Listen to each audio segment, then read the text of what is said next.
Hello everyone and welcome back to the Skyrim audio adventure. This one has been a little bit interesting because this is actually the last in a set of 3. You see, I've changed up my production schedule a little bit because I wanted to make these chapters a little bit more cohesive. I didn't want to have to write a new chapter every time I needed to make a new chapter. I wanted to write them in a chunk and then I could produce them in a chunk. I figured this would lead to, 1, more of a cohesive story, and 2, it would mean that for a brief period of time, the episodes were coming out at a more regular clip. And so that's what I've been doing for chapters 5, 6, and 7. I wrote them, I cast them, I got the voice actors and to send me their stuff, and I paid all of them, and then I started working on it myself and, started recording it and getting everything going on my end. And because I already had everything in front of me, I was able to get these out reasonably quickly. Some people have even commented on it, which is great. However, I'm at the end of that line of 3, and so now I need to write chapters 8, 9, and 10. And it's kind of interesting because this latest chapter, I feel like it took me a little bit longer than it should have. And a big part of that was that my writer brain had already started turning on, and I was already worrying about chapters 8, 9, 10, 11, 12, 11. Oh, 11. 11 and 12 are going to be, those are the big ones. I spent a lot of time thinking about those. Oh, really quick, Spotify. Just so you know, I am going to be putting the first 7 episodes of Book 2 up on Spotify very soon. Like, almost as soon as I put up this episode. So, yeah. Book 2 of Skyrim Audio Adventure is coming to Spotify. Look for it. I'd like to give a quick shout out to new patron Karsen over on Patreon. And another shout out to everyone on my Discord, because my Discord has become kind of lively lately. We got people singing show tunes out there now. Shout out to Alexander King. We got people sharing their D&D actual plays. We got people, people are asking me about writing and sharing their own fan fictions with me. And it's all just really awesome. Like, in the past, Discord has just been a place for me to, keep people updated and have like a minor semblance of community, but it's starting to grow. And now is a time when I feel like we really need opportunities to escape a little bit, to relax a little bit, and if I can provide any of that for anyone, then that is just an absolute win, as the Hulk would say. And so without further like, comment, and subscribe. I forgot that I was doing that. Like, comment, and subscribe, pretty please. And without further ado, let's get into Chapter 7 of Book 2 of the Skyrim audio adventure, Commiserations and Considerations.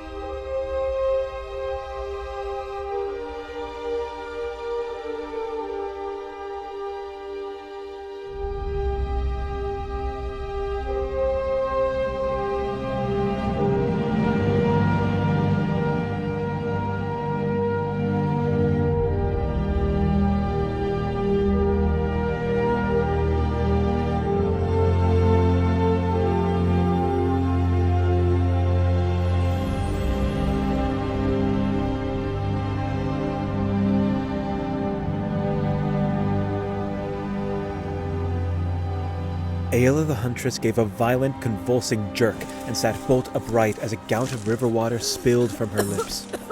She sat there, coughing and retching, nearly half a minute before she even turned her streaming, bloodshot eyes to the hunter.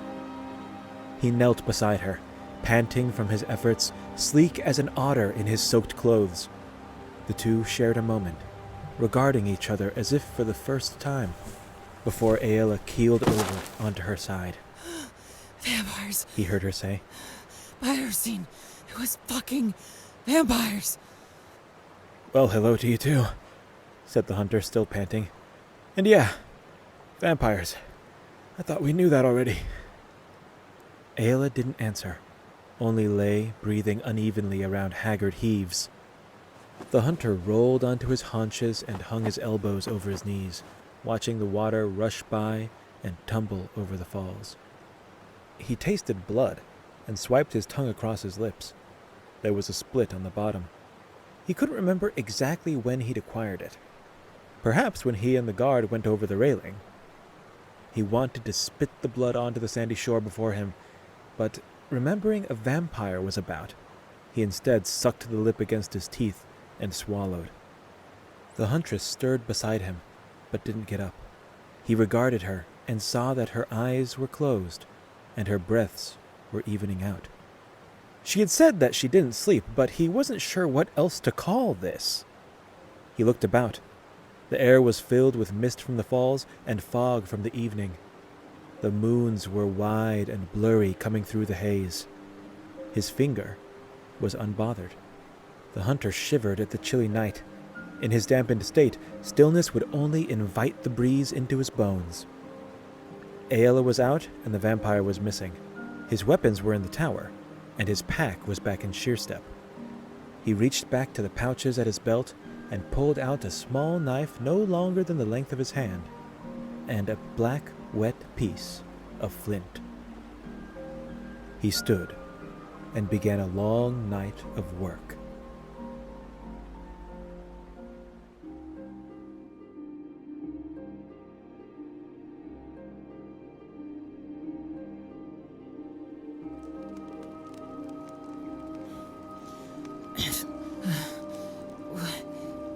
When Aela came to, she thought she'd been shrunk. Leaves and branches formed sparkling emerald fractals above her, light shimmering as lively off the blades of grass as it would off sky-forged steel. She was laying under a collection of lush branches bowed over her like a tent, rushing water in her ears, the smell of a campfire in her nose, pain all across her body. The night's events came back to her, not in a rush, but in some grisly marching parade. She was still piecing it all together when she sat up, throwing the foliage off of her, like she would a bedsheet. You know, I forgot what a real sunrise is like, came a familiar voice. Up in the mountains, we don't always get them. Too boxed in by the gerils in the throat of the world. Sometimes the sky is bright blue long before the sun actually pops up. Aela blinked about, eyes bleary as a kitten's. The voice carried a hoarseness to it. The speaker was fatigued, even wheezing. But not today. Today, I laid eyes on the falls of Medimir and was treated to a genuine sunrise over the breath of Eastmarch.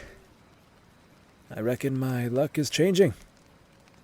Here, eat.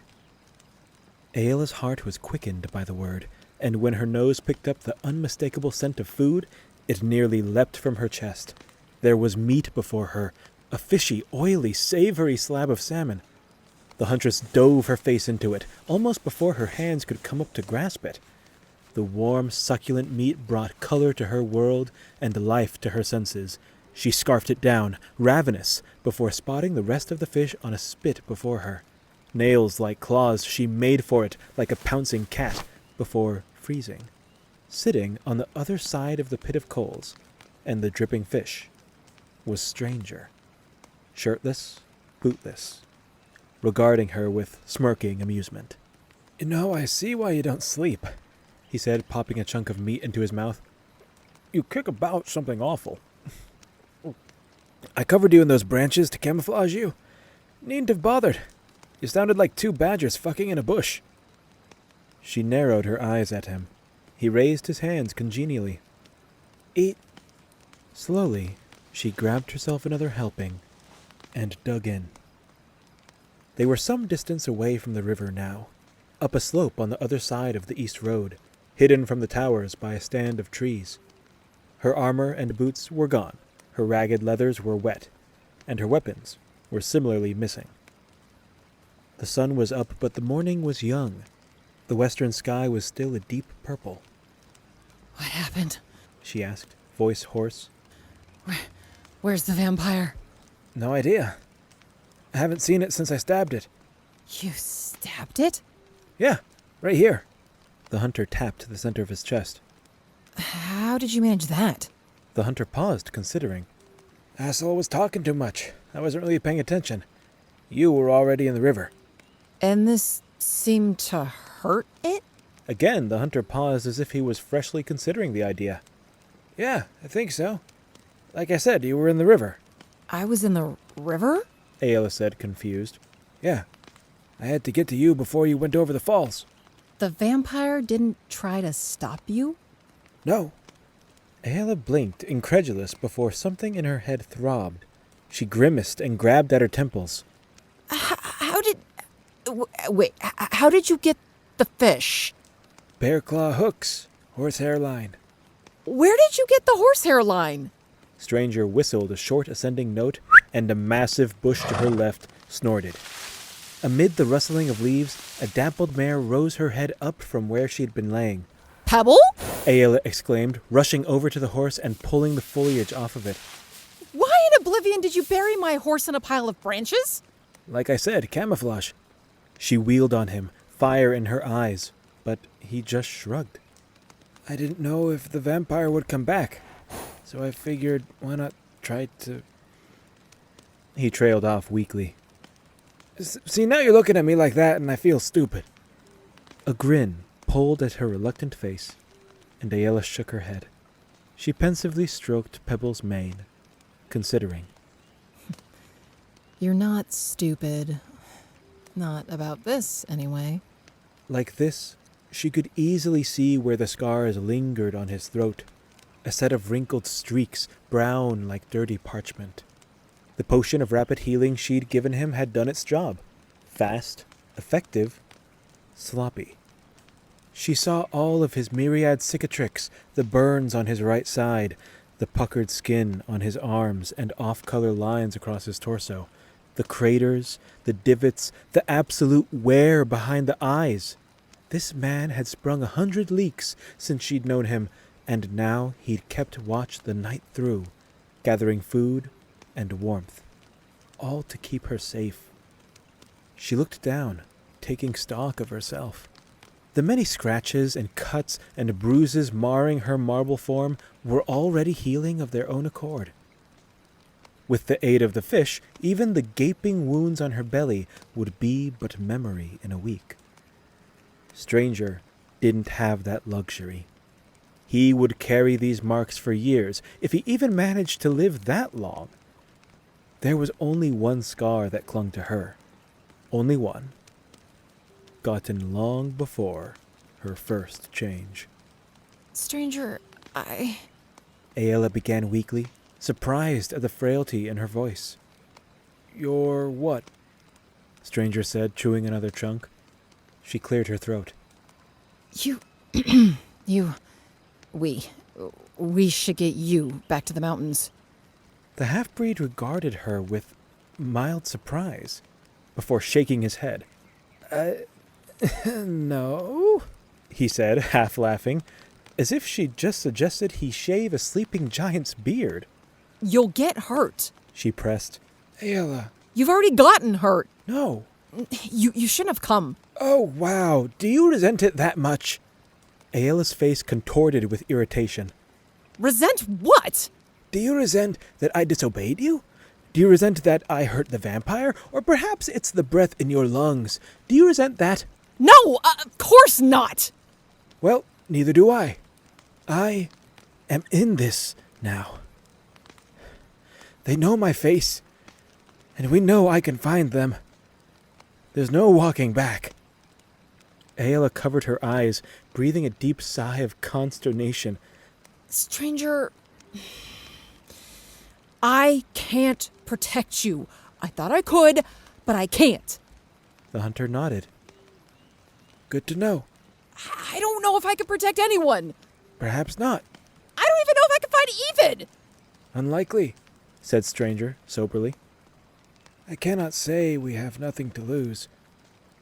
In my experience, there is always something more to lose. But I'll tell you this. Self-pity doesn't look good on you, Lady Huntress. Oh, fuck off. Quite unflattering. You're just feeling smug because you stabbed the vampire. He bashfully ran a hand through his hair. Well, once is a fluke, twice is a trend. Well, good for you, you ratty vagabond out of the wilds. I am the Wolf of Whiterun. I need to do better. I think you're missing the point. Stranger smiled softly and stood. He spread his arms wide, addressing an imagined crowd, and crowed like a lord. Let there be joy! He called, sparrows taking flight above his head. Let there be dancing, revelry, and feasting, music in the streets, kites in the sky, and necking by the stables. He returned his gaze to her, voice lowering. For a moment, at least. You yet live. The day is looking up. Let there be joy. So I decree. Aela couldn't help but smile at the dramatics. What are you, a Jarl now? Jarl. He returned a lopsided grin. Call me by that name, and it shall be true as any other. Careful who you say that around. I trust you. He took his seat and leaned forward. Go ahead. Call me Jarl. Call me King. Just this once, I won't tell. Mischief called to Aela's heart, and her smile grew warm. Stranger. She put it forth like a piece on a chessboard. Silence found them. Stranger's brown eyes were intently fixed on hers. Both felt they were teetering at some precipice. He licked his dry lips. Yes? Where's my gear? Oh, at the bottom of the falls. Shit. The hunter shrugged apologetically. You were heavy, so I... No, I get it. It's fine. Aela stroked Pebble's neck idly. Oh, I still have your dagger. The hunter turned away briefly, producing an improvised tool. The sky-forged dagger had been tied tightly to a branch with some creeper. It was tied not at the end like a spear, but rather wedged into the tired wood like an axe. Sorry, I was using it to split wood. However, Aela was unconcerned with the unorthodox task her noble blade had been set to. What caught her eye as Stranger turned was the large purple contusion to the lower left of his spine. Stranger, you're back. The man seemed surprised. What? Let me see. Aela rushed forward. The hunter bent and twisted as if he had a bug crawling on him. What is it? You've got a huge bruise back here. Lift your arm. Oh, yeah. Something hit me. I didn't see what it was. It hurts to breathe, though. It was the vampire's blood spear. The mark was about the size of a grapefruit, with twisting, darkened veins branching out in all directions. The blow didn't seem to have pierced the skin, but the internal damage was extensive. There were purple and yellow hues, even greens and blues. Oh, it looks bad. She added, prodding it gently. It's just a bruise. Ow! Maybe a broken rib. This is strange. There are a lot of colors happening here. It looks like it's festering beneath the skin. Like it's infected, but there's no penetration. Oh, that doesn't sound good. Hey! The hunter swatted her hand away as she went to poke it again. Do I need another potion? Aela persisted in her investigation. I don't know. We need to get this looked at. You're currently looking at it. By a healer, dipshit. Hey, you were hit by those spears too, weren't you? You look fine. Aela gave a bittersweet smile. Yeah, werewolves have a few perks. One of which is that most diseases find us difficult to live with. You don't have that luxury. Lay down. I'm fine. Lay down. She insisted. All right. Stranger relented, adjusting himself. Just don't cover me in leaves. The huntress scoffed. You didn't bother asking me. Well, I'm awake to object, so there. With a sigh, the man settled himself onto his back, laying almost directly on the affected area. On your front. Aela barked, irritated. Okay. The hunter rolled over, resting his head in his forearms and giving her another clear view of the creeping bruise. Curiosity getting the better of her, she again started prodding around the various ripples of the mark. Stranger twitched occasionally, silently enduring her actions until after one particularly stiff poke, he glared back at her. I'm sorry, are you bored? Aela made a noise that might have passed for an apology in some distant land of fairies and munchkins, but here only sounded like a clearing of the throat. Take a nap, She said. I'm on watch. Minutes passed uneventfully. Aela took the time to dial back into her surroundings. The sparrows returned to the branches above, and their song lent credence to the peace of the morning. It used to feel strange to Aela that such brutality could be followed by tranquility. Didn't the world have some responsibility to remember what had happened? But more and more, be it the order of kine, the decay of time, or the work of mortal hands, she found it fell to her to recall and forget at her leisure. She tried to remember the last time she'd been swept out of consciousness. Not even the sweetest songs of the birds could chase her into dreams, only the blows of a battle lost. Skjor. He was probably the last to give her such a thrashing, and that was several years ago now. The tables had since turned. Now, despite the quiet, she sat as a predator at rest, eyes sharp, mind entirely free of slumber's tether. Stranger, for his part, apparently found himself in that place where he was too tired to sleep quickly. His mind needed to loosen its grip on whatever had been driving him through the night. Perhaps in search of this, he broke the silence. Do you think we killed it? Aela sighed. I don't know. An arrow through the head didn't work. After that, I was just planning on ripping it limb from limb until it stopped twitching. That might have worked, but... I mean, we know we can hurt it. It was screaming. Right, and what is the purpose of pain but to steer us away from death?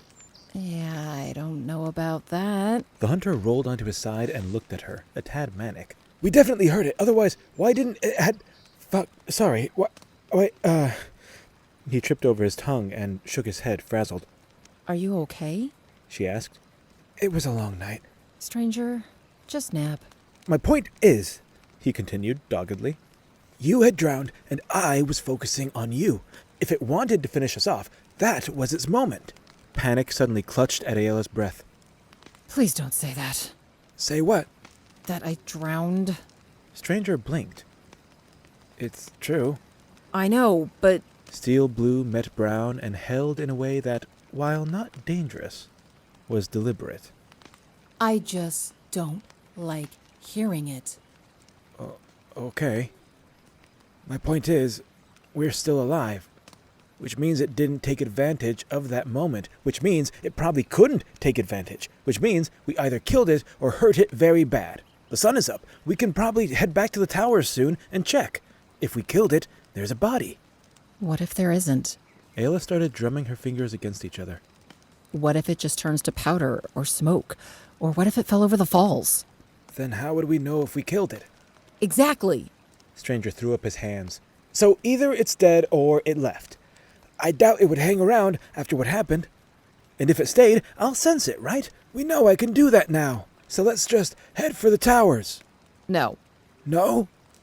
Aela's jaw was firm, though her voice faltered. You should. We should just rest. Just for a while. Sleep, like I said. I told you I'm okay. The hunter rolled back onto his haunches. Aela was impressed but unsurprised by his audacity. She fixed him with a dangerous eye. Do you want me to hold you down? Why would you? Stranger smirked. I'm not a guard. The change was immediate. The piles of dead, disabled, and mentally assaulted guards flooded her mind as if a levee all at once failing. It must have shown on her face, because Stranger's spirits similarly fell. Sorry. Bad time? He asked. Like you wouldn't believe. She muttered. He puffed out his cheeks, fidgeting with the hem of his trousers. Try me. She shook her head. Sleep. Aela, have I upset you? No. Why do you ask? Not so much, but that I spy.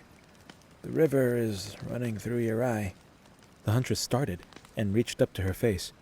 While nothing had fallen, her right eye had gone misty, and her finger was wet as she drew it away.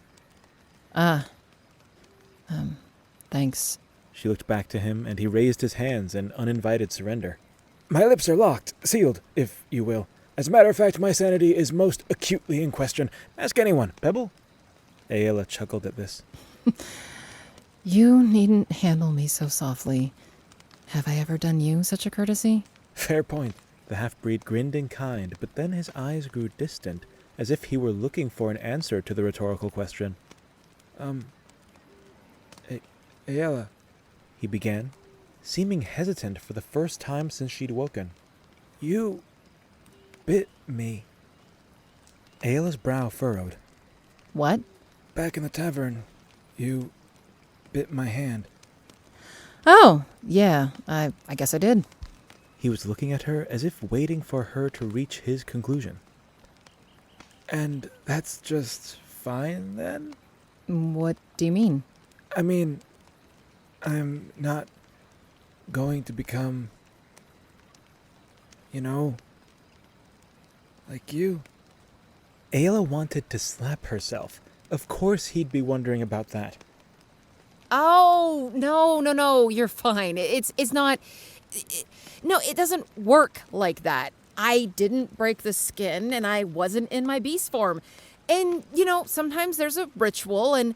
No. You're fine. You're fine. Oh, okay. Good. Well... Hmm? Well, I mean... Never mind. What? Forget it. No, what? No, forget it. What do you mean, forget it? What else are we going to talk about? Pebble, can you believe this? Stop conspiring with my horse. Then tell me. Well, it's just... Would you want to be like me? A pregnant silence fell on them. Stranger's eyes went from relaxed concern to wide pools of shock as he started processing what he'd heard. He opened his mouth to respond, but all that came out was... Forget it. That's not even like I couldn't. Just forget I said anything. Okay, said the man, clearly not calmed at all. Aela stood. Yeah, stay here. Focus on breathing. I'm gonna go get some water. Yeah, fine. Stranger said, reaching for his shirt and mail as Aela stormed off. Why did she say that? Why the fuck did she say that? Where did that come from? Even the blades of grass seemed eager to get out of her way as she went, kicking herself all the way to the river and back.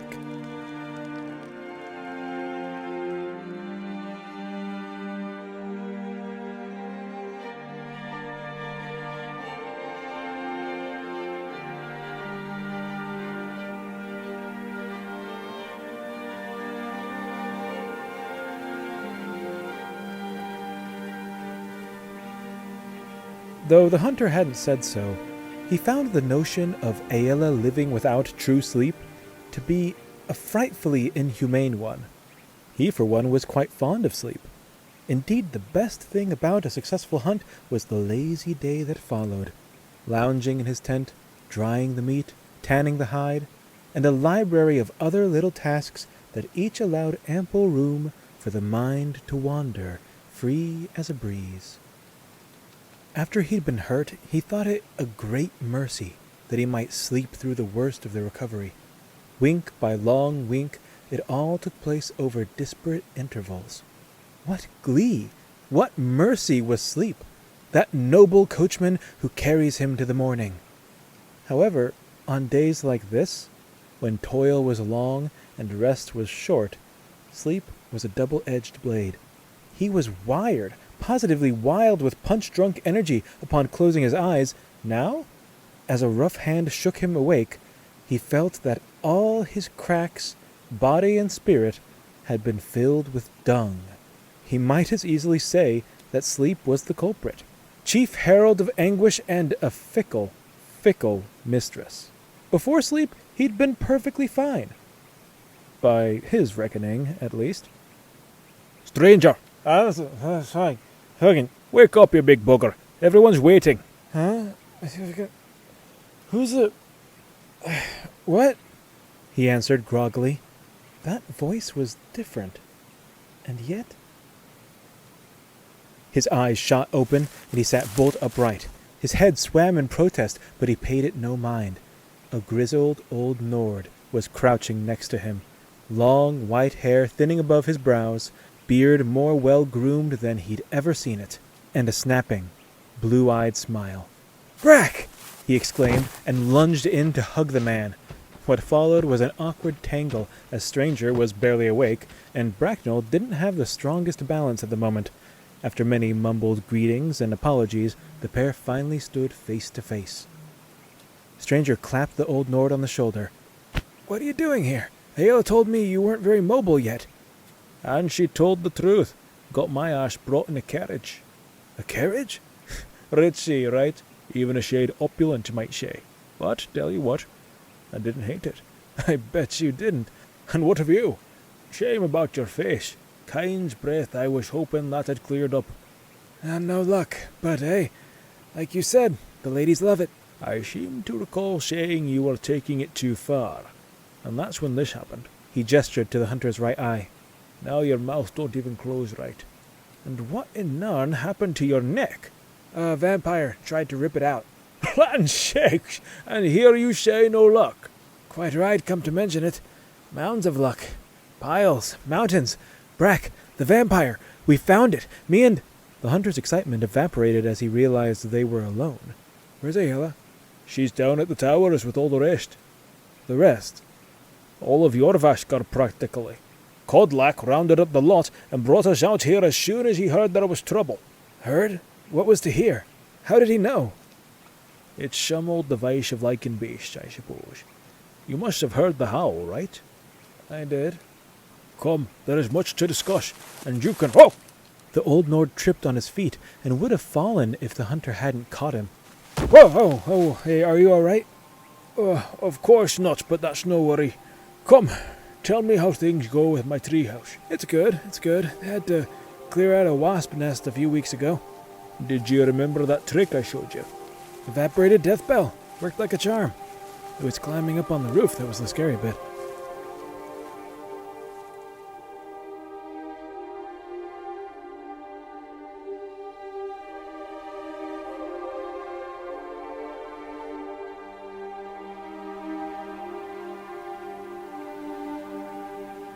The hunter walked close to Bracknell as the pair made their way from the improvised camp to the road along the river, partly due to the joy of the old man's camaraderie, partly in case he stumbled again. Though his very presence seemed a triumph, it was clear as they walked that it was a journey he'd never have made on his own. The midday seemed oddly bright to him, the colors pale and drained. He squinted up and was surprised to see clouds veiling the sun. The towers rose out of the treetops and dominated the view to the west. Still, the hunter thought they had looked more imposing the night before, their high walls and dark corners mysterious to their edges. Around the base milled a crowd 20 strong at least, some figures in proud steel, some in leather or piecemeal armor. Sitting on the ground beneath erected tent tops were gold-sashed men and women receiving triage from a group of healers. "Brack, you weren't kidding. All of your Vasker and then some." "This isn't even all. We saw the smoke coming from Sheerstep on our way. Several are still back there, helping with cleanup." Man alive! "That's a truth and a half. At Aela's call, Kodlak seemed to remember himself. I haven't seen him like that since his illness began shrinking him like a prune." Heads turned at their approach, some dismissive, some uncomprehending. One, a Dunmer, bore a jovial grin. "There he is, stranger. It's been too long." "Hey, Aethys." The hunter extended a hand. "Good to see you." Aethys shook the hand, threw an arm around his shoulder, and used it to pull him further into the crowd. "Azura's might. Aela was right. You look different. Shame about your face. I've heard about it, but... "Yeah, I get that a lot, it seems," the hunter said, grinning through the rapid immersion in the crowd. Where are your boots?" Somewhere. Anyway, you were on the, south slopes, I heard. Up on my neck of the woods." "So I was. Beautiful country up there. I can see why you prefer it." "Who were you with? I didn't recognize the name." "Oh, that's this old geezer right here. Skjor." The broad steel-plated back before them turned, A tall Nord with receding white hair tied back in a long tail. His face was tall and his chin was square. 2 red stripes of war paint rested under each eye, one of which was milky and unseeing. The eye that remained seemed to shrink the hunter beneath its dark gaze. And who is this? A new whelp? Aethys held the hunter's shoulders so he couldn't run. This is Stranger, Bracknell's protege. Came out here with Aela. Ah, yes. I recognize the stink. The hunter raised his eyebrows at the choice of words. The hell kind of a name is Stranger? A name as fine as any other, sir. Certainly as fine as yours. Are you trying to say something, Runt? I said what I meant. All right. Suddenly, Aela was there between them. That's enough of that. Aethys, what the hell? I told you he was injured. Right. Come on, Stranger. Right over here. The hunter was led away as Aela turned to the old warrior. Skjor's cycloptic eye followed him as he went. Behind that eye, something burned the hunter had trouble identifying, but it seemed to circle disgust. Sorry, He said to Aethys as they went. that escalated quickly.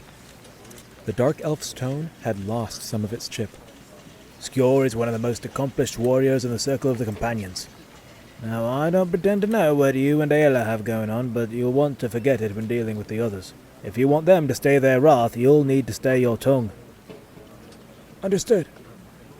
As the pair came to the tent tops, the hunter got a first-hand look at the cost of the previous night. The guards were all sitting or laying down. Those whose eyes were open wore vacant expressions. Some were even drooling idly into their laps. A fellow in a woolen shirt with a fluffy head of brown curls that reached out past already wide ears turned to face them as they came. Hey, Aethys. Who the fuck is this?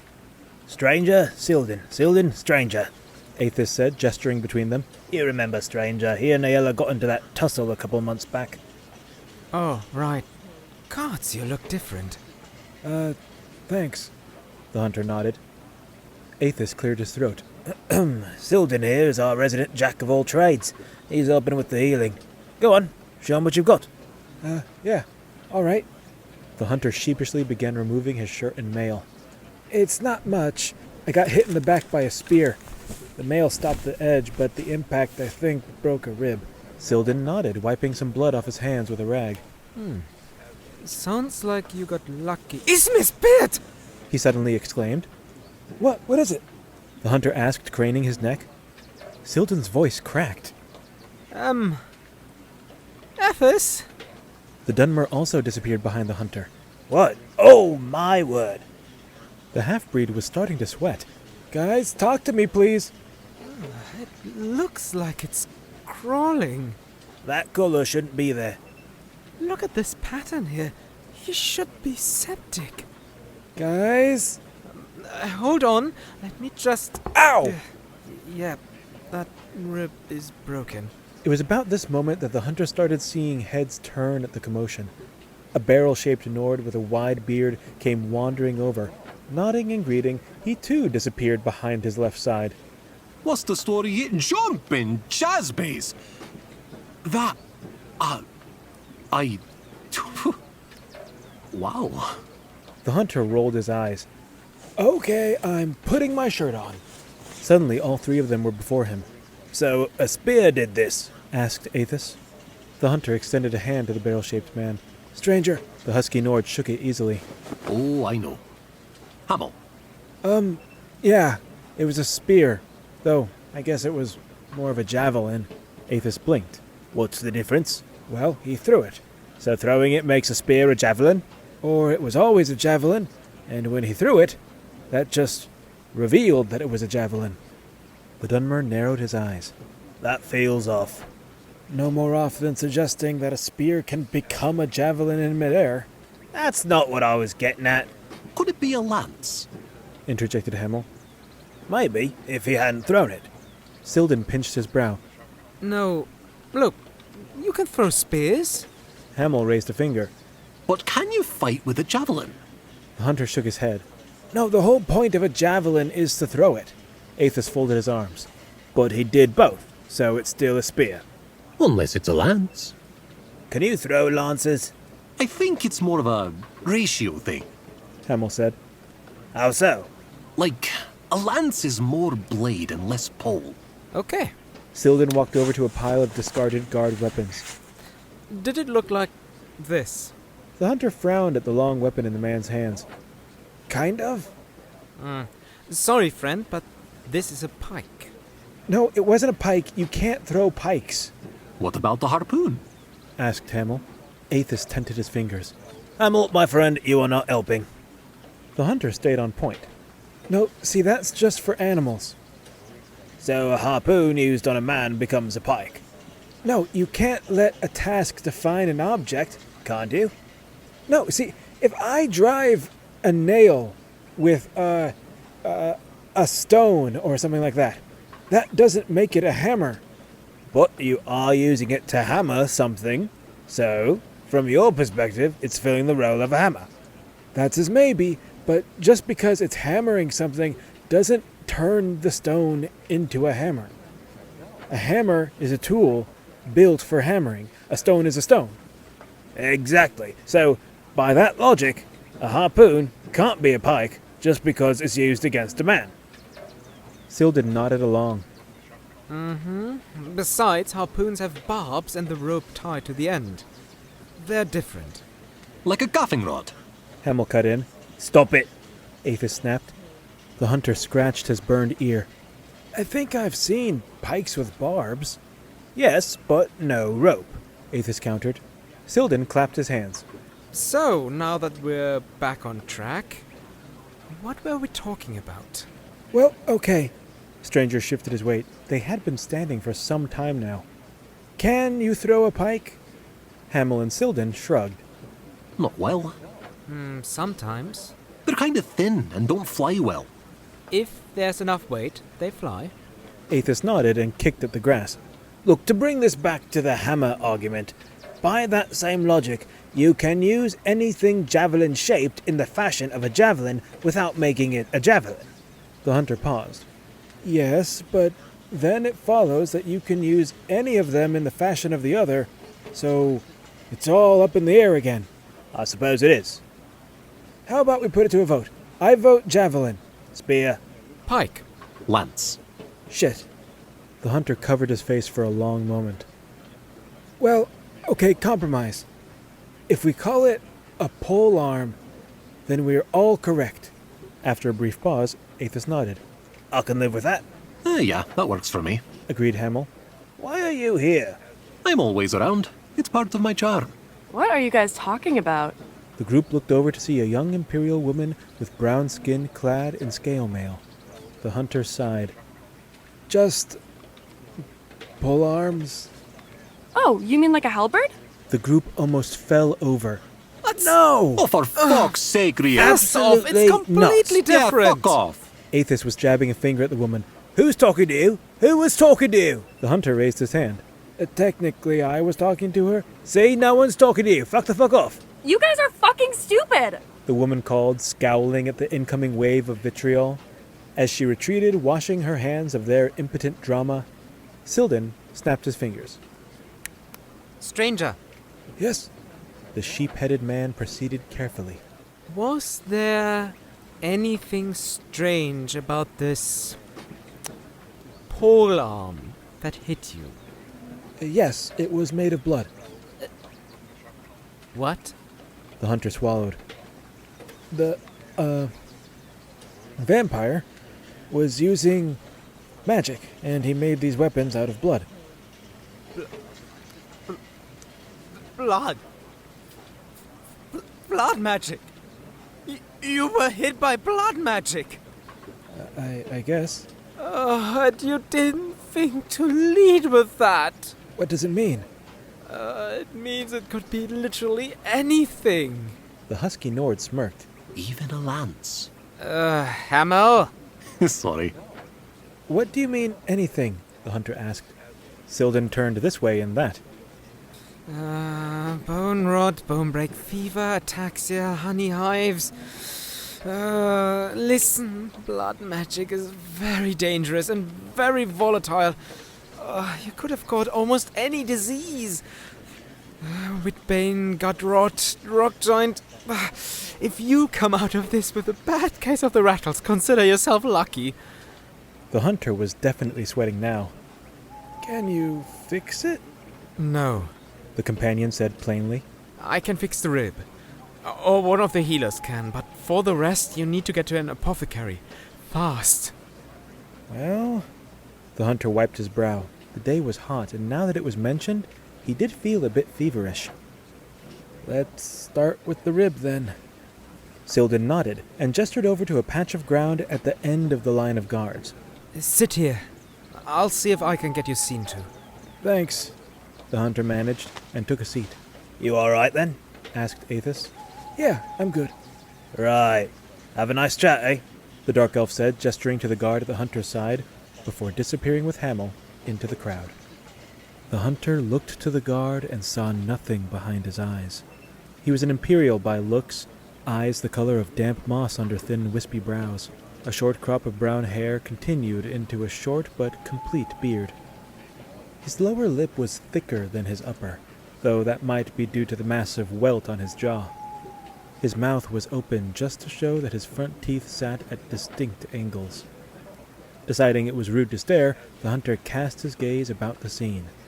As near as he could tell, there were 2 actual healers in the camp. Silden and 2 others of athletic bearing were helping out. It was truly impressive, the number of people Kodlak had spurred into action, but it was even more impressive that none of them looked forlorn, after what could only have been a full night of hard riding. Many were crawling around the towers, either cleaning up or gathering supplies. Some were watching the road, and a few were taking care of the no doubt exhausted horses. Among those steeds, the hunter could see Pebble getting her flank brushed. That mare deserved a day in the hot spring after yesterday. It was about that moment that the hunter spotted something out on the road, a tall stick protruding from the ground. This wasn't a tree. The edges were sheer and the sides were regular. It was a post, a signpost.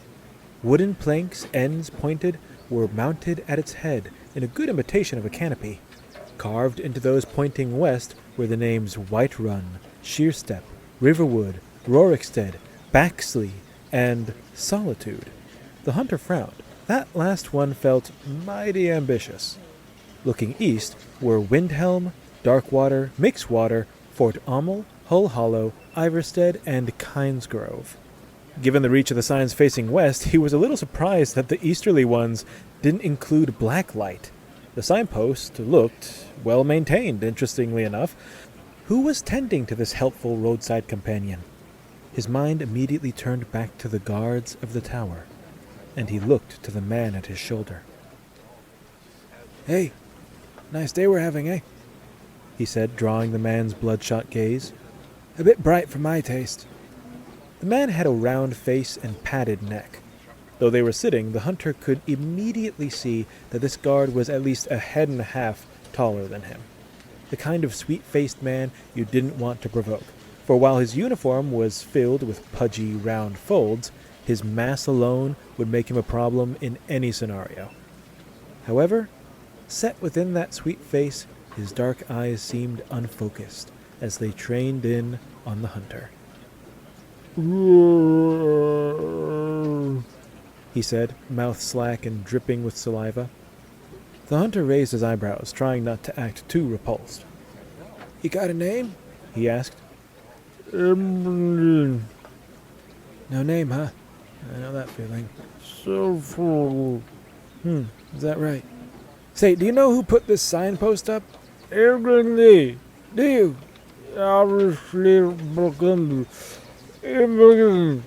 Ibbo what? What? Oh, that's your name. Ibungen? Oh. The hunter leaned in, peering at the man's red-tinged eyes. I am so sorry. You're more present than I gave you credit. Now that he really looked, there was something shining, a light of reason in the man's otherwise absent expression. Sure as bones, you really are in there. Locked in. Like Sheerstep. Shakily and missing twice, The man's hand clutched his own. The skin was hot to the touch, burning even. He suddenly coughed at a dryness in his throat. Your body. The guard insisted. Yeah, okay. I'll try. I'll just keep talking crap. And you follow my voice if you can. Shall see. So, you got yourself a lady, Ibogan? Or a fellow. I don't... What are you doing? Came a voice, interrupting whatever the man had been about to say about his love life. Silden was back, and in his arms was a chicken. The hunter stared, mouth agape. Talking to Ibogan. You know, he's responding to me. Yeah, some of them do that. Food for hope, eh? Silden knelt before him and started poking about his head and neck with a free hand. The hunter kept his eye on the hen. Why are you holding a chicken? What? A man can't hold a chicken? Huh? Chickens are great. You don't like chickens? Sure, I like chickens. Silden smiled. This is one of the egg layers for the tower. We're lucky she survived. Yeah, The hunter pouted, nodding. lucky. But why are you holding it? Because she's a proper lady and doesn't like to walk. Ah. Nor should she. Check out her head. Silden gently lifted the chicken up and down, side to side, and the hunter noted that while the bird's body moved, its head stayed in nearly the exact same spot, as if locked to the space. Huh? Huh? Isn't that the best? I've never seen the like, He said. You're a bit cold. Silden continued, feeling his forehead. At least it's not a fever. I feel a bit hot, actually. Well, you are sweating like a smoked pig. I was in the river last night. Did my best to dry off, but the falls kind of mists everything around it. You're sitting here, so you did well enough. Kaya will be with you soon. All right, Have you had any water? a bit. Mostly on accident, but I'll get you some more. thanks. With that, Silden again departed, and the hunter was left to mull things over. Without warning, pain racked his body. It was like a throbbing wound, only it ran throughout his whole torso. Tears stung at his eyes as he tried to breathe. The adrenaline must have drained out of him. This felt at least as bad as everyone seemed to think it looked. He sat back and tried to get comfortable, but something in a back pocket poked at his rear. He shifted, trying to get around it, but then curiosity took his ear, and he reached back. He drew out a long string. At its end was a pendant of dull metal and blue stone. He rubbed his thumb across the face. A blazing sun behind a crescent moon. A sign of the eclipse. Where had he gotten this? Just then a hand slapped his thigh. Right. He winced, trying to find something to talk about. So I read a book a while ago. Shit, it was about a guy named Red Eagle. Now, I've never been to the Reach myself, but you see, apparently there's... He continued on, rambling about legends and stories, not knowing whether his words were helping or hindering the guard in his battle with Catatonia. Regardless, he talked, trying to sound as engaging as he could, as he breathed around waves of pain. The water Silden brought helped, yes, but more and more, his world seemed bright and suffocatingly warm. His rib was healed by a priestess with light brown hair and freckles. He recognized her from his stay in the temple, and might have told her if the moment presented itself. He listened to her concerned comments on his state, and scowled. This was not going well. An illness was the last thing he needed right now. 2 days prior, he was in his home in the woods, and now the world was gnawing at him again. It was about then that a shout rang out, and all heads turned suddenly to the east road. The hunter was sitting, and there were too many bodies in the way for him to see, but the whisper coming through the crowd was clear. Stormcloaks. The Stormcloak Rebellion was approaching. Tension filled his form. Was it an army? Had Ulfric somehow heard about the attack and was now making a play for Whiterun? No. An army would be louder. There were hoof-falls and rolling wheels. Carriages. The hunter was surprised by how clearly he could paint a mental picture of the scene with just sound alone. The wheels slowed as they approached and came to a stop. There was an uncomfortable pause. Warriors shuffling around, hands resting on sheathed weapons. Then a voice rose above the hum. "What am I to make of this, then?" It was a soft voice, unaccustomed to shouting. "Gold-sashed corpses washing up on our doorstep. And now we find this menagerie occupying the towers." A ripple of annoyance rolled through the crowd before the voice came again. "I am Rayloff of the Stormcloak Rebellion. Who among you is willing to treat with me?" "I will speak for my guild," came Kodlak's deep voice. "I am Kodlak Whitemane, harbinger of the Companions." "Ah, the Companions, the sons and daughters of Iskramor." "The same." "Honor to you, harbinger. I apologize for not recognizing you. You don't present yourselves as common bandits, but then, I say again, what am I to make of all this?" "I might ask that of you. There has been a battle. We have been sent to assist, and now you come. Do you bear the will of the Lord of Windhelm?" "I come bearing only goodwill to Whiterun, and the bodies of the fallen." More whispers rose at that. "They came floating down the river this morning. Now the Stormcloaks come to return them to the hands of the guard and the bosom of their home. But here we find the Companions, in great numbers, and not a gold sash between you." "As I said, we are here to assist in the aftermath of an incident. As you can see, the guard are recovering." Kodlak must have gestured because the throng suddenly parted, giving the hunter a brief view of a group of 3 carriages, all packed to the gills with soldiers in blue cloaks and fur-padded steel. A blond Nord with a short beard and braids stood above a hung flag, a golden bear roaring on a field of blue. "Soon they shall return to their post," Kodlak continued. "Until then, any who seek to encroach on this border will have to contend with the might of Jorvaskr." "I was unaware that Jarl Balgruuf was hiring mercenaries to do the work of his soldiers. It's not like Jorvaskr to get entangled in politics." "Our loyalty is to the people. We protect them, regardless of high decrees and political squabbles." "Good to know, and to the people we return these fallen sons." The hunter heard a great shuffling. The bodies were being unloaded. "In peace, we thank you." "And in peace, we take our leave." The hunter heard the sound of the carriages turning around.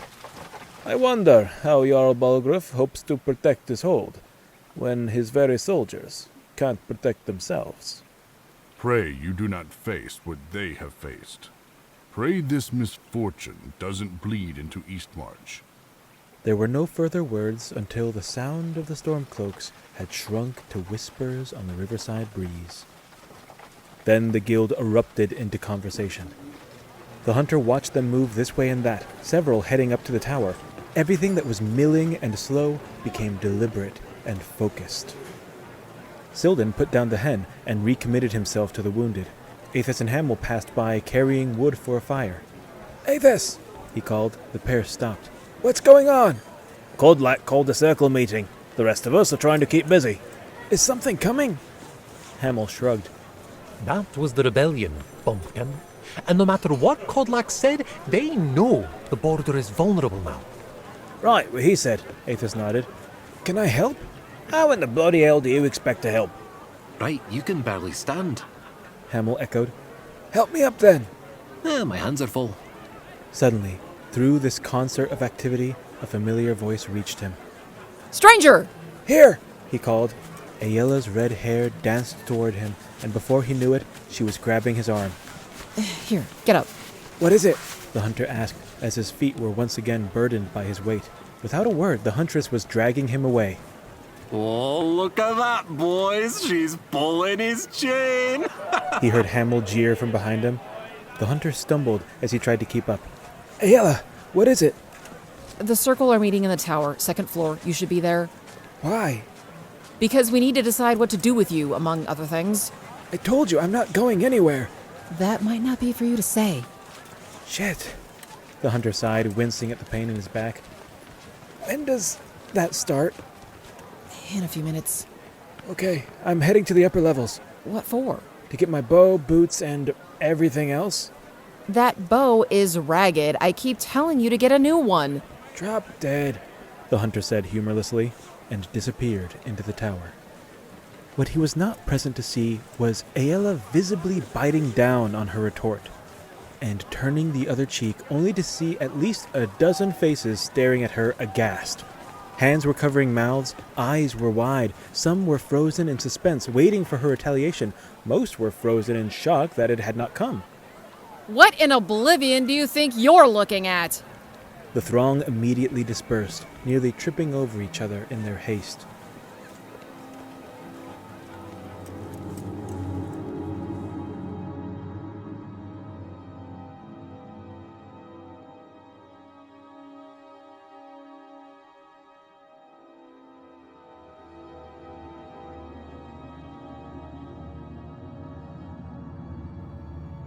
Aela was well and properly peeved by the time the circle convened in the dining hall. Farkas and Vilkas were still missing. Even if they had heard her call, they had gone too far to be here by now. Present were Kodlak, Skjor, Maddock, Anno, and herself, with the curious additions of Bracknell and Stranger.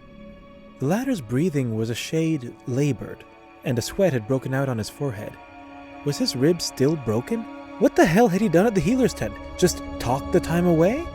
His boots were on his feet, his blade was on his hip, and his bow was in his hands. His old, bent-up, years past its prime bow. She glared at the way he fidgeted with it, checking and pulling at the string, rubbing his palm over the top, resting his chin on it as it stood between his nervously bouncing knees. By Hircine, just get a room already. The fool probably wouldn't know how to handle a new bow, so accustomed as he was to that warped piece of garbage. It was stupid. He was stupid. She fucking hated how fucking stupid he was. Let us begin, came Kodlak's deep voice. Aela, we've pieced together some of what took place. Please regale us with a fuller account. Aela took a deep breath and recounted as best she could the search for the vampire and the carriage, the encounter in Sheerstep, and the battle at Voltheim Towers. She had had time to meditate on the basic truths of the encounter, and knew it ultimately came to a massive failure. In spite of this, she told all, her triumphs, her failings, right up until the moment she went into the water. From there, the room's focus turned to Stranger. And you saw her go in? Asked Kodlak. Yes.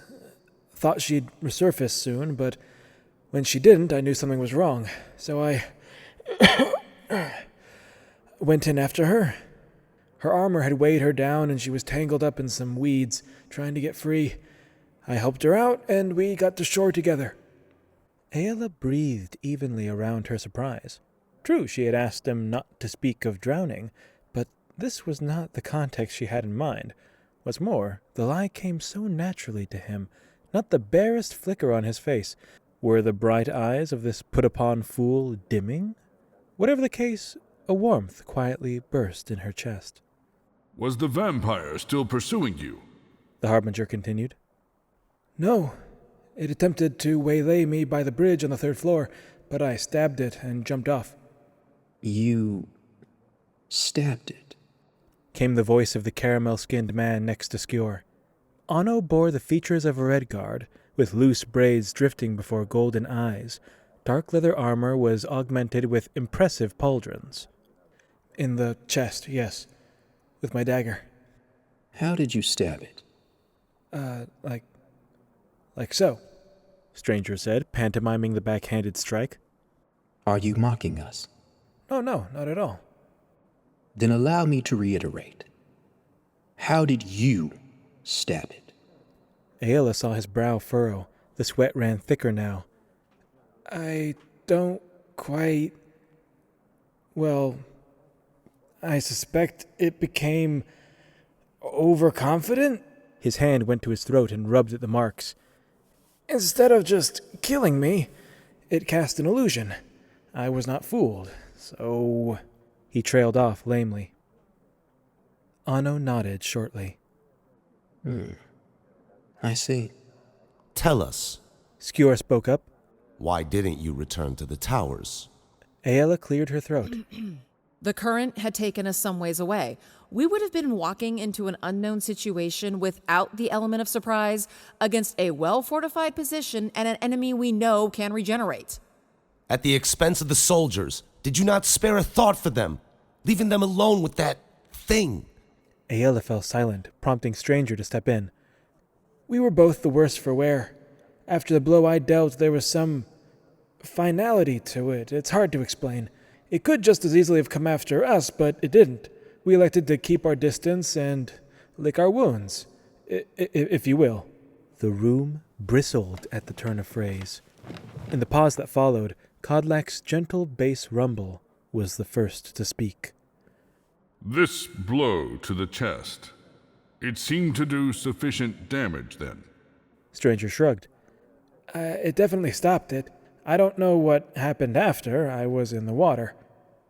Kodlak turned to the balding man with the pale eye. Skjor, where do we stand?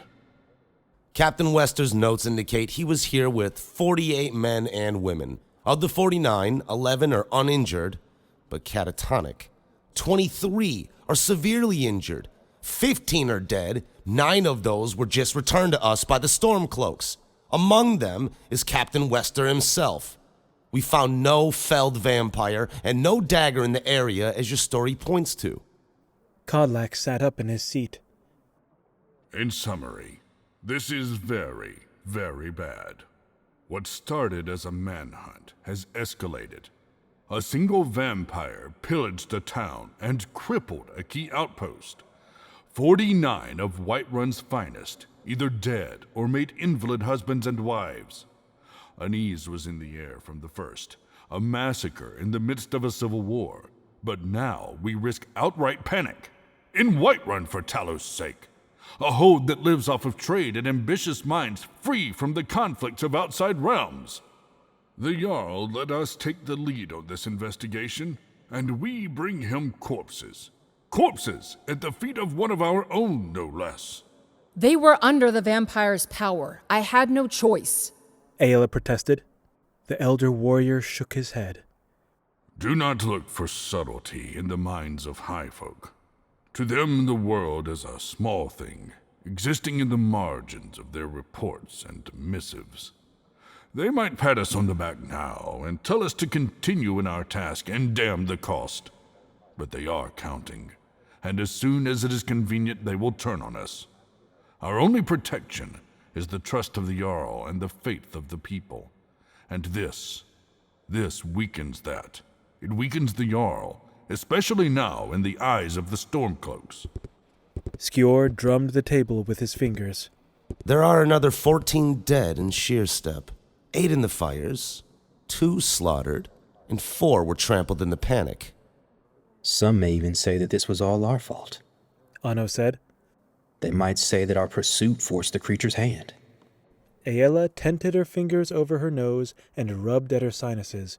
Then, to her surprise, she was beaten to her own defense. Anyone who thinks that is a fool, Stranger remarked easily. The room turned to him, deadly quiet. He blanched, realizing his mistake, but when he looked to Kodlak, the Harbinger gave him a gentle nod. We spoke to the vampire. It was mostly taunts and jibes while fighting, but they did seem to indicate that Sheerstep was in danger with or without our intervention. If we made a mistake, it was in underestimating our opponent. Skjor scoffed. Based on the telling, the mistake was to bring an untrained wanderer along at all. Back off, Skjor! Aela heard herself saying. Even with my tracking skills, we would have never spotted the vampire if it wasn't for him. Moreover, he saved my life. The imposing man rolled his mismatched eyes. Let's not get dramatic. It's the truth.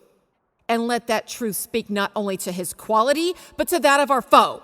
Now we come Kodlak leaned forward. to the matter of your quality, stranger. The illusions of this vampire baffled and nearly undid one of our most formidable warriors. And yet, in the moment of triumph, you were unfazed. Can you speak to this? It's difficult to explain. An attempt would be appreciated. Very well. Aela watched as Stranger stared at his folded hands for a moment. Some time ago, I crossed paths with a pair of vampires. It was in quarrel with them that I lost my finger. They could have killed me.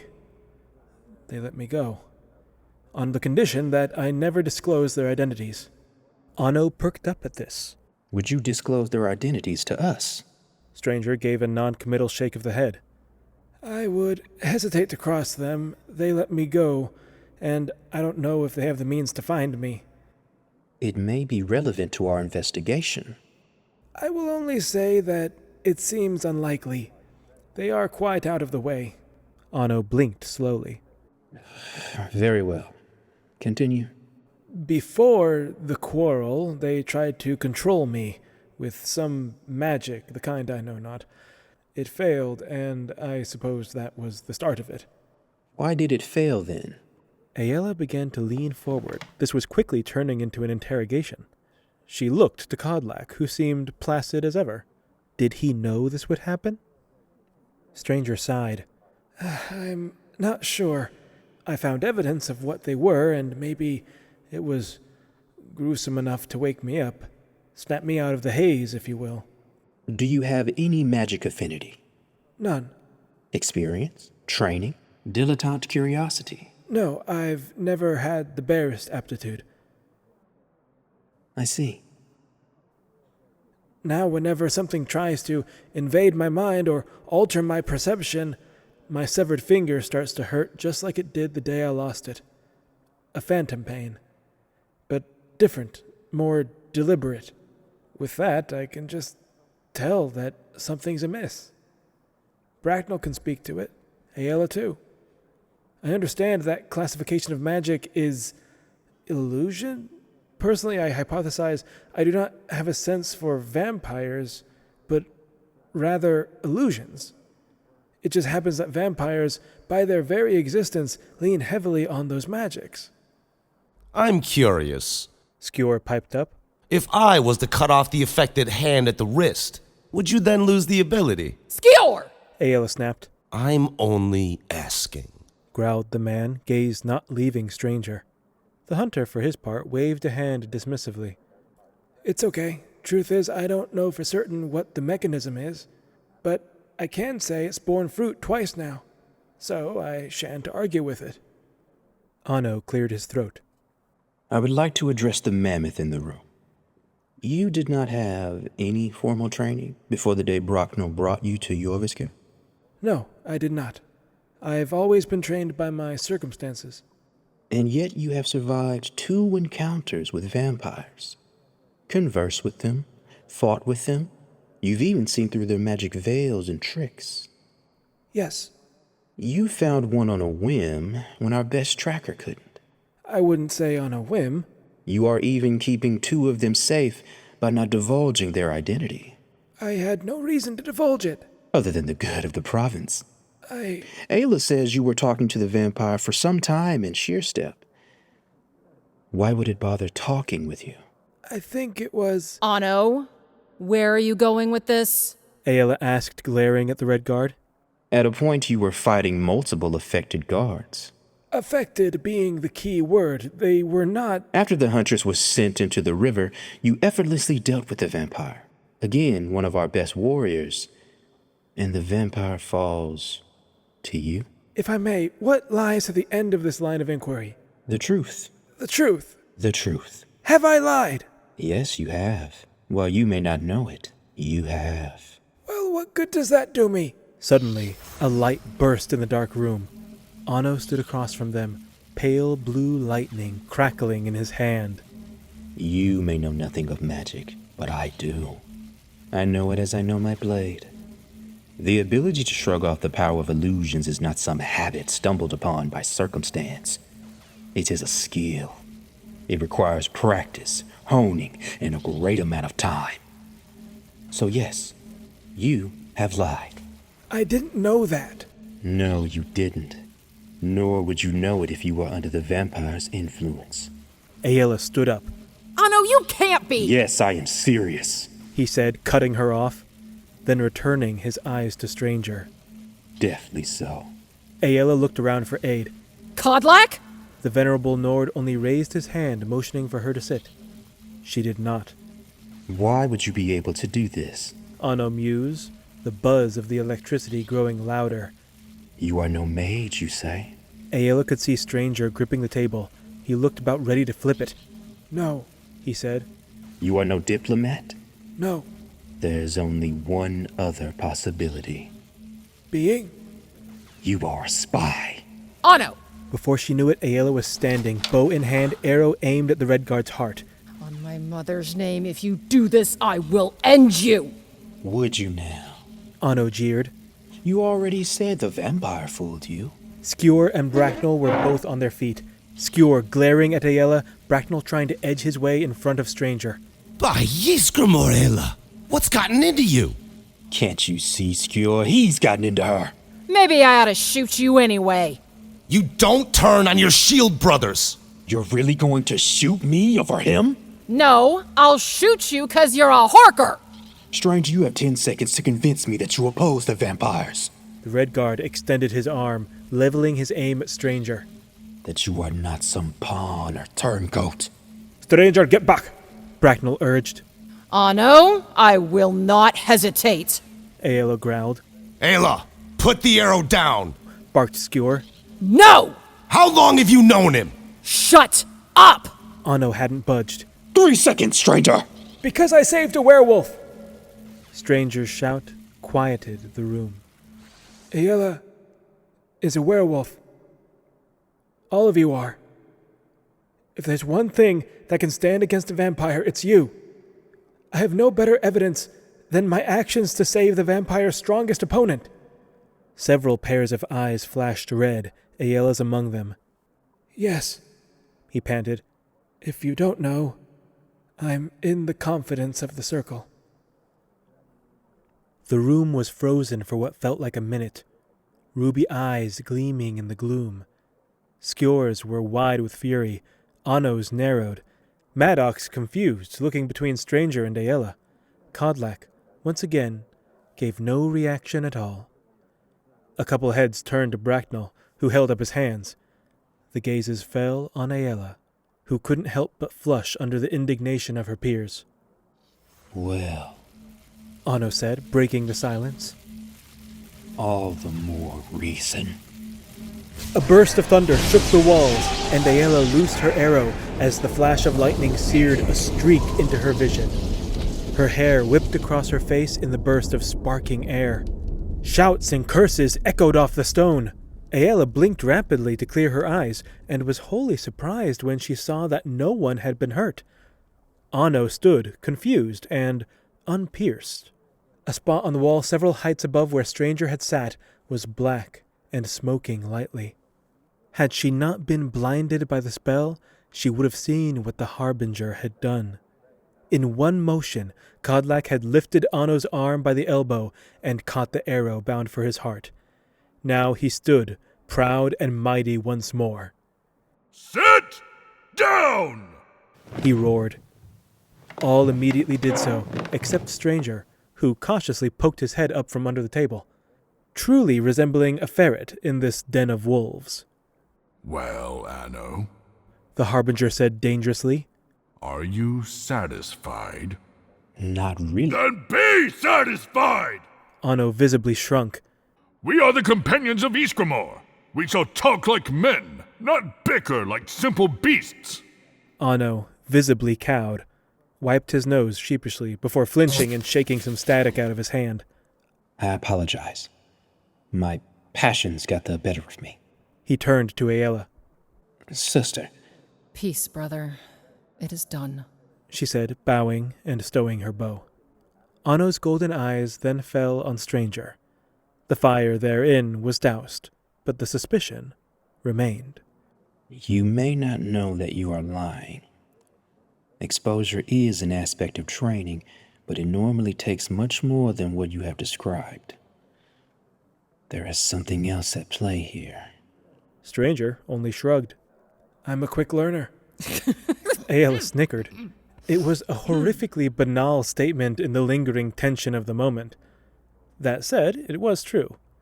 If there was one thing she could say for him, it would be that he was lucky. If she could say a second thing, it would be that he was frightfully adaptable. Anno pursed his lips, but ultimately nodded.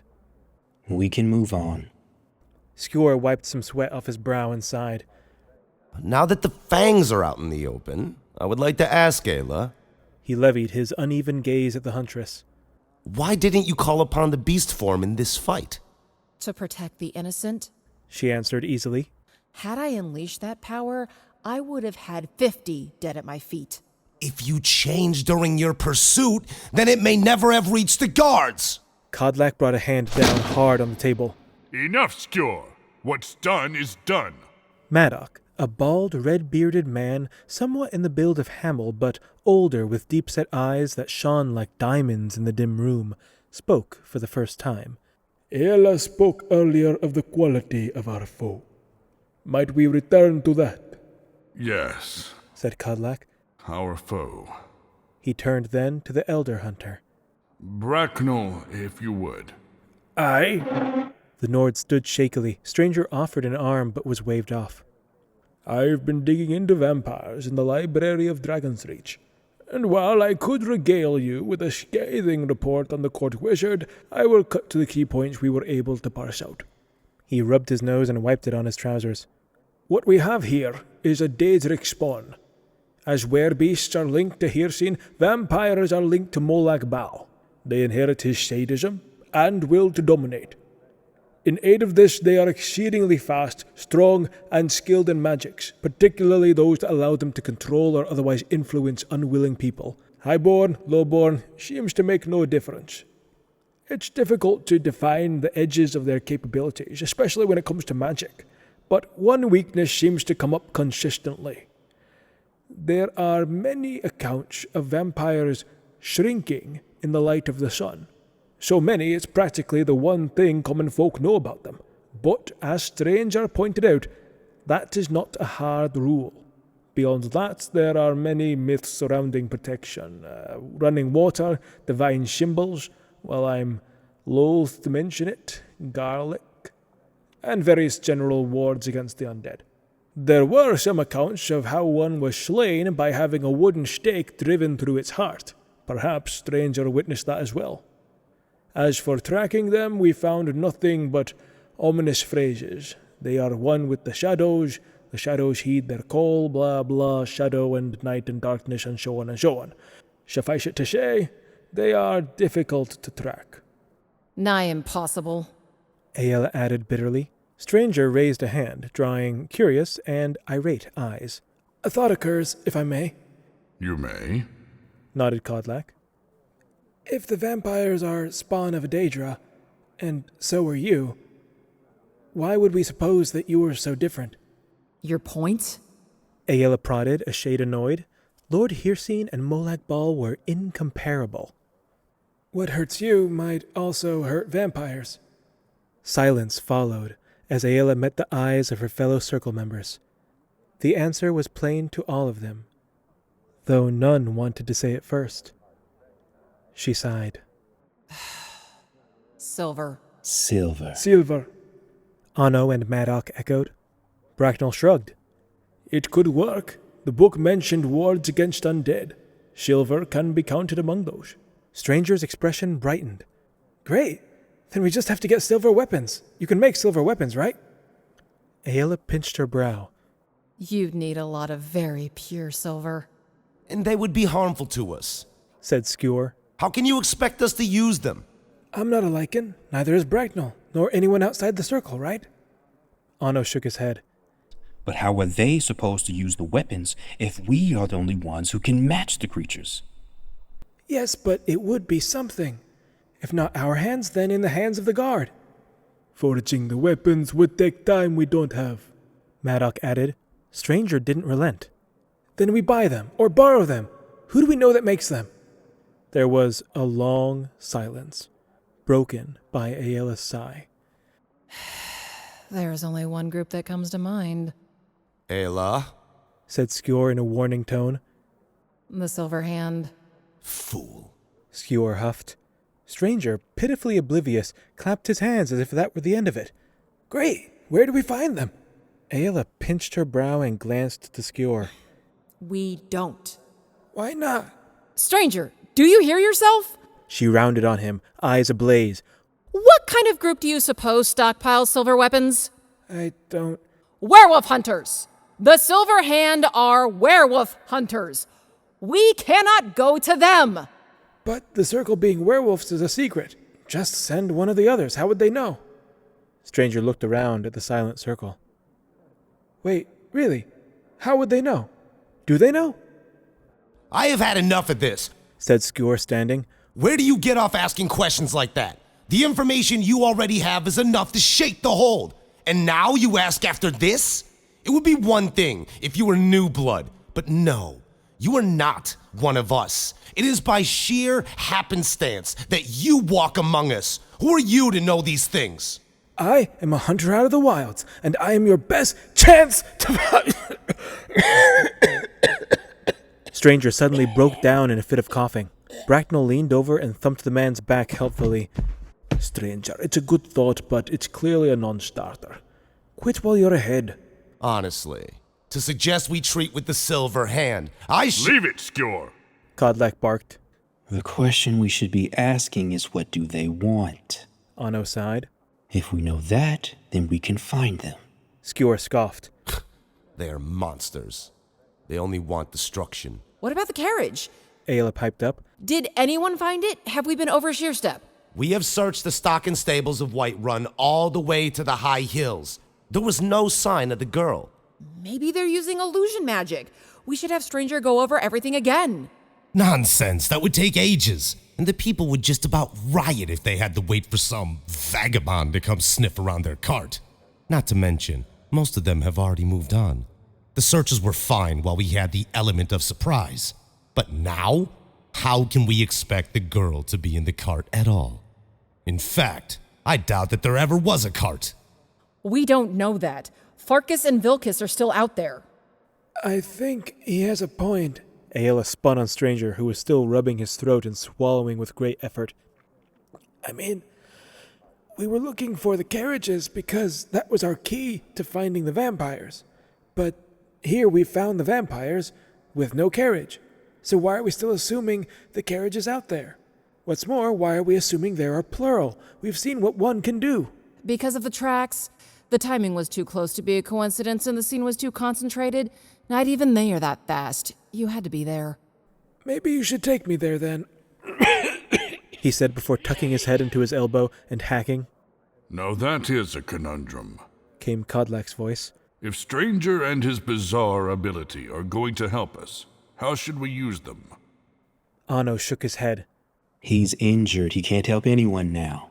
I'm fine. The half-breed protested, but again he was doubled over by a fit of coughing. Anno looked up at the ceiling and thought. Even then, he is only one man. What are we going to do, strap him to the head of the vanguard, hand outstretched like St. Alicia? Then how should the search be done? Kodlak prodded. I think Skjor brought up a good point. Anno said, pinching his chin. These are monsters, and so far all they have done is sow destruction and panic. What if we assume that destruction and panic are their ends? Then what we are really discussing is a wholesale attack on the hold, said Skjor. Or at the very least, an attempt to destabilize it. For who? For what? Asked Maddock. The Stormcloaks were just on our doorstep, reminded Skjor. One attack on the border of Dawnstar, one on the border of Eastmarch. They're softening up the hold. You think Ulfric would ally with... Once more, Stranger couldn't finish his sentence for the hacking. Aela rolled her eyes. Stranger, just stay out of this. Then, turning back to the table. What good are a handful of dead laborers to a war effort, and what about the missing girl? Skjor gave a callous shrug. Who knows why they took her? Just a body we haven't found yet. A dead end, just like this carriage of yours. Stranger began weakly, but Aela cut him off. His voice was little more than a squeak now, a pathetic little sound that didn't fit the room. We shouldn't give up on the search, she insisted. Skjor slammed his fist on the table. The search is a waste of time! A girl's life is a waste of time? Easy, Aela, warned Kodlak. If we spread out in a general search, we stretch ourselves too thin. Skjor continued. You yourself are evidence that even our best can't handle this thing alone. If we search, we need our shield brothers. Safety in numbers. And that's made all the more difficult now that we need to look after these guards. Then only a few will search. A small, skilled group. Anno rubbed his brow. If this is any example, we'll need half the circle roaming around in a troop. And what good does it do if we don't even have the slightest clue how to find them? Again, Stranger raised a hand. We've got... Stranger, I swear to... But undeterred, the man stood up, shaking at the joints as he leaned on the table. Aela turned, ready to shut him down. This damned man, he just didn't know when to quit. It was then that she saw the bloodshot eyes and drool at the corner of his mouth. This is... He rasped, teetering and raising a clenched fist. Something dark dangled from it. The veins in his neck were taut, but his words weren't coming. He was swallowing and swaying like a man about to retch. You must follow. Those words were the last he managed before his legs folded, and he just about slammed his chin into the wood below. Quick as a flash, Aela was there to catch him before his head struck the stone. Stranger! He coughed again. It was a horribly wet sound. He was shivering, and soon there was blood on his lips. His eyes were screwed tight, but he managed to clutch her hand. His skin was clammy. Bracknell, what's happening? The old Nord knelt across from her, already rummaging through his bag. Was she touched by its magic? Aela's breath caught. Words felt like bricks passing her lips.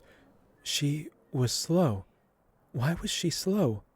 It didn't break the skin. Was he touched? Yes! Open his eyes, now. Okay, stranger, open your eyes for me. Let go of my hand. I've got to... She pulled her hand free, feeling something small had been pressed into her grasp. Ignoring this, she reached for his face. He was shivering so violently. Fighting to steady him, she pressed her thumb into his cold cheek and peeled his eyes open. She flinched at what she saw, and Stranger dropped from her arms. It was not the icy, streaming tears or the web of bright red blood vessels.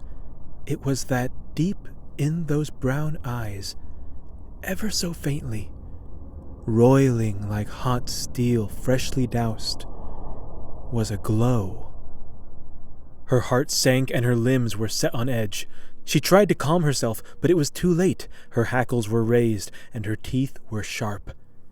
It was a primal, instinctual reaction, and like the pack of beasts they were, the circle responded in kind. As Bracknell was sitting Stranger up and pouring a potion down his throat, Aela could hear them standing from their chairs and weapons being loosed from their scabbards. Bracknell, what's happening? Asked Kodlak. The elder hunter didn't answer, but rather continued tending to the now visibly disoriented Stranger. Bracknell! Skjor barked. Blast it all! Put your fucking weapons away! The man shouted. We're gonna need more than that, warned Anno. Why should I answer? You've all assumed the worst. Well, it is the worst. Sanguinare vampiris. The silence of incomprehension followed. Bracknell looked around at the circle nervously. He's turning into a vampire. Don't none of you move unless you want an arrow in the gob. At the revelation there had been a few quick twitches, but Bracknell's words had stilled them, even though he was without bow. I can fix it. I just need some time. Why did this happen? Kodlak asked. Was he bitten? No. Vampires can spread the condition through their magic. It was... I hadn't gotten to it yet. Skjor ground his boot into the floor. Another reason we can't have civilians on the hunt. Is he dangerous? Asked Anno. No, You just told us he's one of them! Kodlak! The Harbinger placed a hand on the Redguard's shoulder. Anno, Skjor, sheath your blades. Thank you.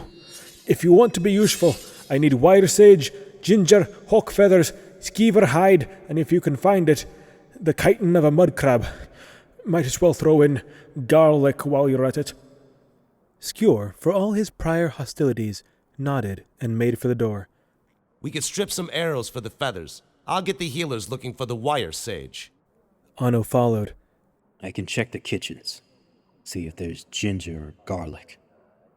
Might even be some skeevers in the basement. Bracknell nodded thankfully. Aela, he said. The old Nord snapped his finger in front of the huntress's nose. She suddenly realized that she'd been frozen in that recoiled position since she'd dropped Stranger. Aela, help me get him up. Stranger? She heard herself saying as she leaned over him. She wanted to poke at his face, but didn't want to feel that cold flesh again. Stranger? There was fear in her voice. There was weakness. Aela, we need to move him. Give me a hand. I didn't, he was just... Maddock! Bracknell called, and suddenly the wide frame of the Nord was lifting Stranger out of sight and out of the room. Aela remained there, kneeling over the spot he had lain. She couldn't move. She just sat and breathed, making a million little bargains, imploring that those breaths not turn into sobs.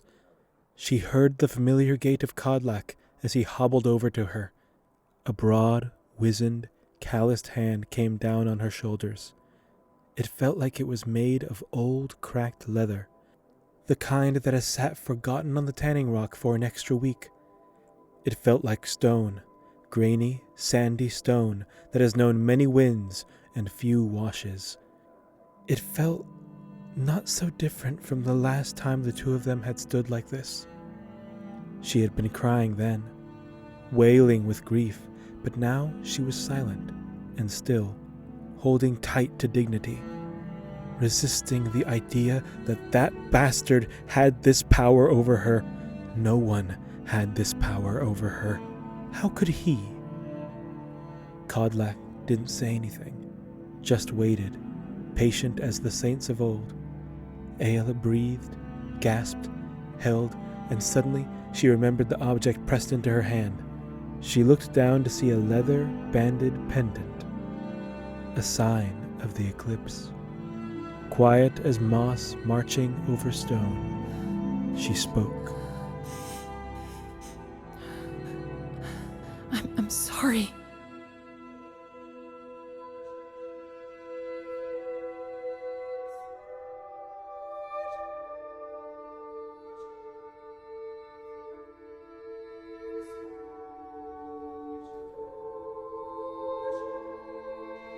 Thank you for listening to this episode of the Skyrim audio adventure.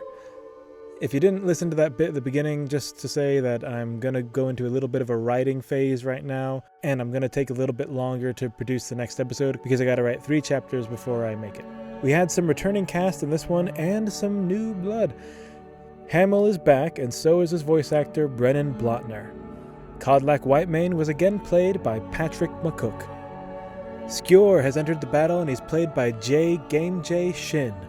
The character of Silden was played by the Bastmaster, aka Bastian Botta.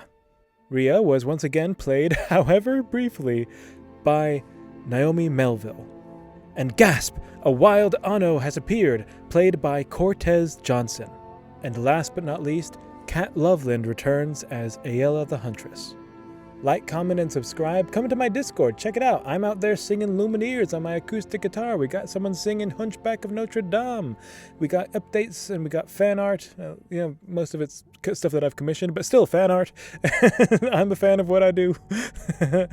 I've heard a new phrase recently. It was something about the Roman Empire. It was like, it's their Roman Empire. I guess it's supposed to mean it's the thing that they obsess about, and I obsess about this. It's the thing that I sort of work everything back into. Whenever I'm acquiring a new skill or I'm found a new interest, then somehow it all find a way to fold it into this. It's become that project for me. And, it's not always easy to keep up the production and the motivation, because I squeeze in time before everyone wakes up. I squeeze in time after everyone goes to sleep. I squeeze in time on my lunch breaks at work.